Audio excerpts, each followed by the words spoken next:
The main class in the project demo package serves as the entry point for demonstrating the functionality of the SCRMS, presumably as a Smart City Emergency Response Management System implementation. So, dito, yung program na to begins by printing a message indicating the start of the system. So, followed by the initialization of the SCRM system through the initialize system method. So, once na na-initialize na siya, program simulates the receipt of the new emergency request by creating and inserting three emergency objects into the system's binary search tree, representing emergencies of varying types, locations, and urgency levels. The system then displays all recorded emergencies in a sorted manner based on their urgency. So next, the program identifies and prints the most urgent emergency by leveraging the BST's capability, so to find the highest priority node. The program also includes optional checks for pathfinding by computing shortest routes between sample locations. So, following this, it determines the nearest responders to specific emergency location to simulate resource allocation. So, dito sa system na to, nagka-calculate ng shortest path for the most urgent emergency, dispatches the corresponding response, and deletes a specific emergency record from the BST or the binary search tree. So, finally, the program generates a summary report to reflect the updated emergency records and prints a completion message to indicate the end of the SCRM's implementation demonstration. So, itong sequence na to of operation showcases the system's capabilities and emergency management, including insertion, prioritization, pathfinding, responder allocation, dispatching, deletion, and reporting. Tangal greetings everyone. So today I'll be presenting the step 1 and 2 of our project. So service is designed to help coordinate emergency operations such as fire, medical, and police emergencies within a smart city. So our system po uses a graph for the city network, a hash map for managing emergency units, and a binary search tree for prioritizing emergencies by urgency. So first ng system ay yung initialize system method, which is the foundation of our system. So when called, it performs three critical tasks. First, it creates all the city location by calling the add stop method for each zone in our implementation. We have five key locations, which is the central HQ, the uptown, the downtown, riverside, and the industrial zone. So second, it establishes the road network by calling the add route method to connect these locations. So let's look muna dun sa add stop method.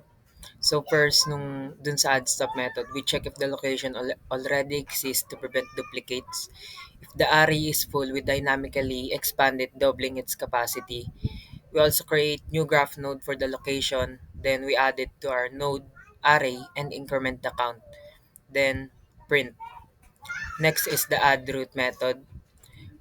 First, we find the array indices of both the from and to locations.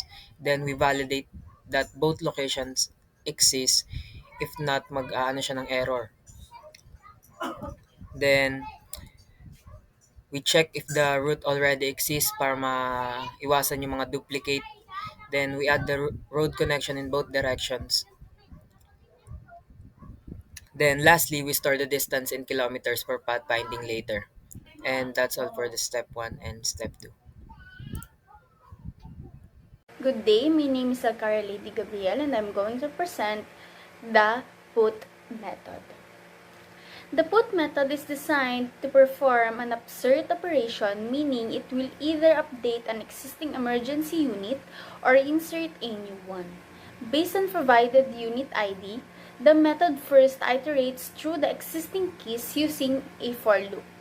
To check for a match, if the unit is found, the method updates the corresponding unit in the value array, print a confirmation, and immediately exit using return. If the for loop completes without finding the ID, it signifies a new entry before inserting It checks if the storage is full and calls the resize method if necessary to expand the underlying array. Finally, a new unit item.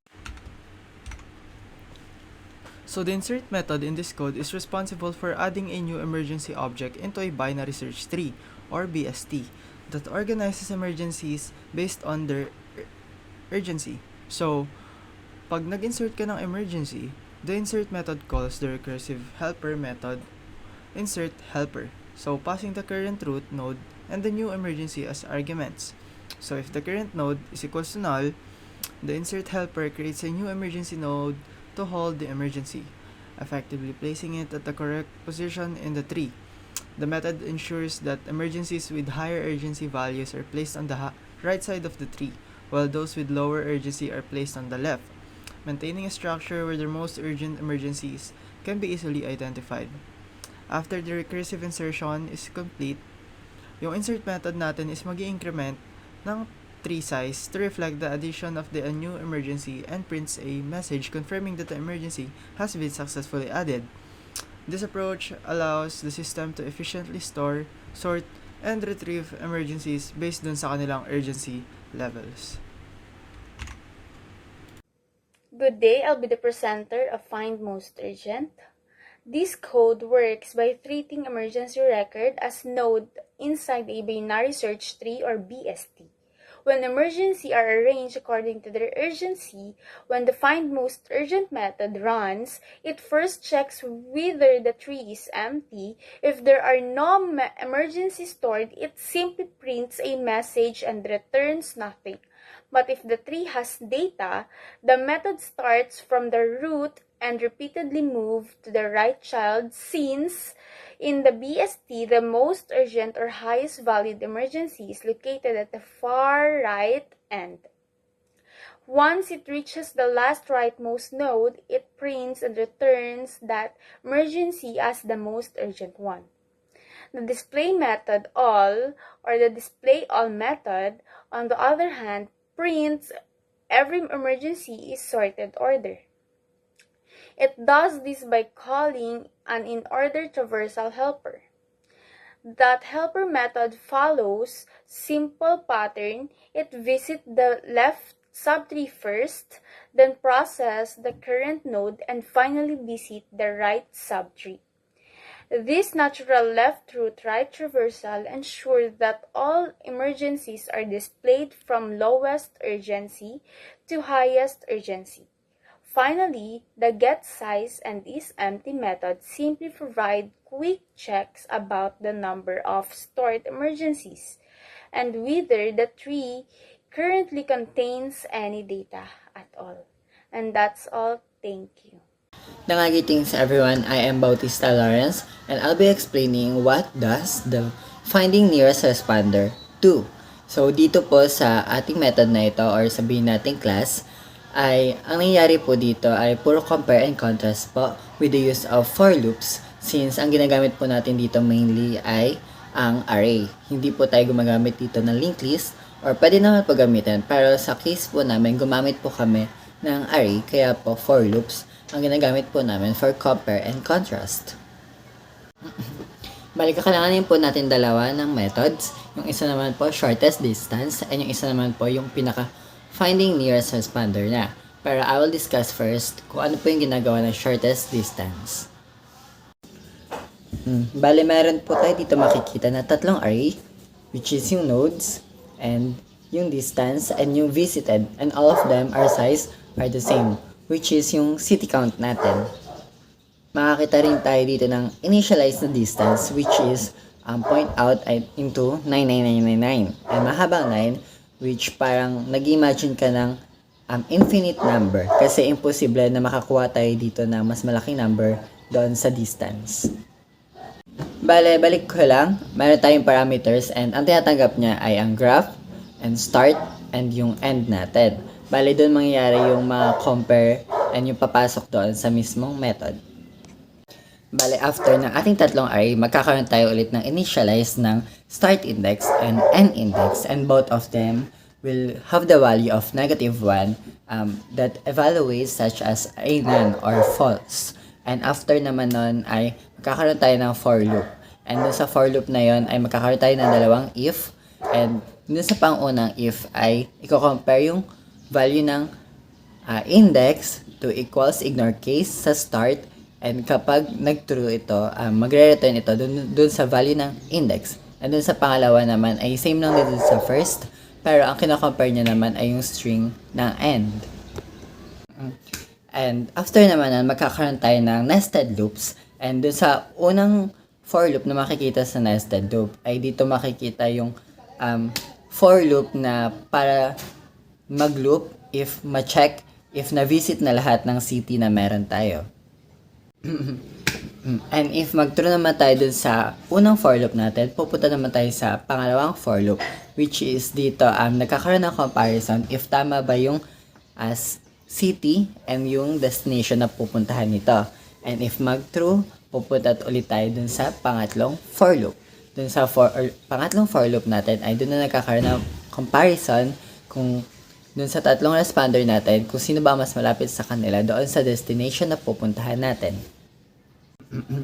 If tapos na ang comparison, then yung class na ito ay magre-return ng value na distance and mapupunta naman siya sa ating pangalawang class, which is yung finding nearest responder.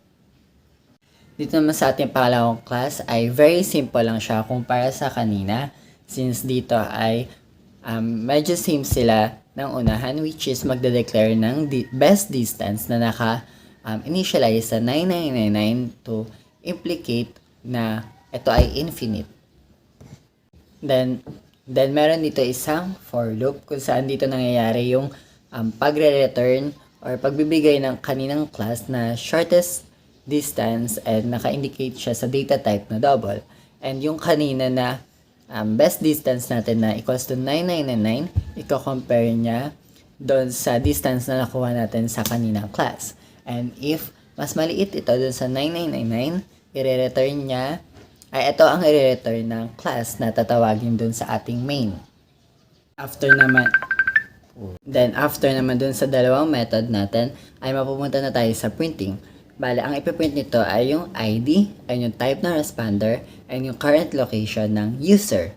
And then, if wala namang, and isiset niya yung availability into busy. And if wala namang responder, simple lang. Bale, magre-return lang yung system ng there are no available responder. Greetings. So, I'm Josiah Bandong. So, I will explain the shortest path and the shortest distance in the SCRMS or Smart City Emergency Response Management System. So those class are the class that calculates the shortest path between two location or cities. So let's proceed. So the shortest path is actually just a facade. Shortest path class doesn't actually calculate anything. So it just check if that location actually exists or if that location is valid. Now, the shortest distance is actually the one that calculates the minimum travel distance between two cities or locations. So again, the shortest distance is the one that calculates. So the process behind it is first, it copy all graph nodes into an array called nodes, and then we create two arrays called distance and visited array. So for the distance, it just store the shortest known distance to each city, while visited array is to mark the cities that is already done and already processed. For the second step is we locate or we identify the indices of start and end. For the step 3 is just we slowly expand the outward from the start city, and we always choose the closest unvisited location. And the last part of the shortest distance is When the algorithm finishes, the distance array contains the shortest distance to every city. Now is after that we simply return the value for the we simply return the value stored for the NCT. Now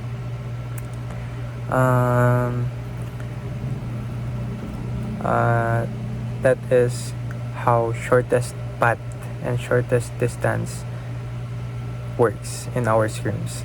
Thank you. Greetings, I'm Butin, Josel, and I'm going to present Dispatcher. The Dispatcher class in our code is responsible for finding the shortest distance between the two cities and for locating the nearest available emergency responder. The shortest distance method uses an algorithm to calculate the shortest path between a starting city and a destination city by checking all connected roads and updating distance. It first sets all city distances to a very large value, then sets the starting city distance to 0, and repeatedly visits the nearest unvisited city to update travel distances. After finishing the process, it returns the shortest distance to the destination city. Find the nearest responder method. Search through all emergency units in the map and check only those that are marked as available. For each available unit, it calculates the distance from the unit's current location to the incident city using the shortest distance method. It compares this distance and keep track of the unit with the shortest distance. And last, it returns the emergency unit that is closest to the incident location. This code deletes an emergency using binary search tree or BST. It navigates the tree using a recursive helper function, which is essentially determined by the emergency's urgency level. Once the precise node is identified based on both urgency and ID, the main logic handles the three basic BST deletion scenarios: the no child, one child, and two children, to ensure that the tree stays properly structured and prioritized after the removal. The node for two children is replaced by its in order previous node. The Summary Manager class tracks the total emergencies, how many were dispatched or resolved, and the time when any of these values were last updated. The class updates its count and timestamp whenever an emergency is created, dispatched, resolved, or deleted. It increases the relevant counters, prints a message when a unit is dispatched, and decreases the total count if an emergency is removed. The print summary method then displays all current statistics, including totals and the last updated time.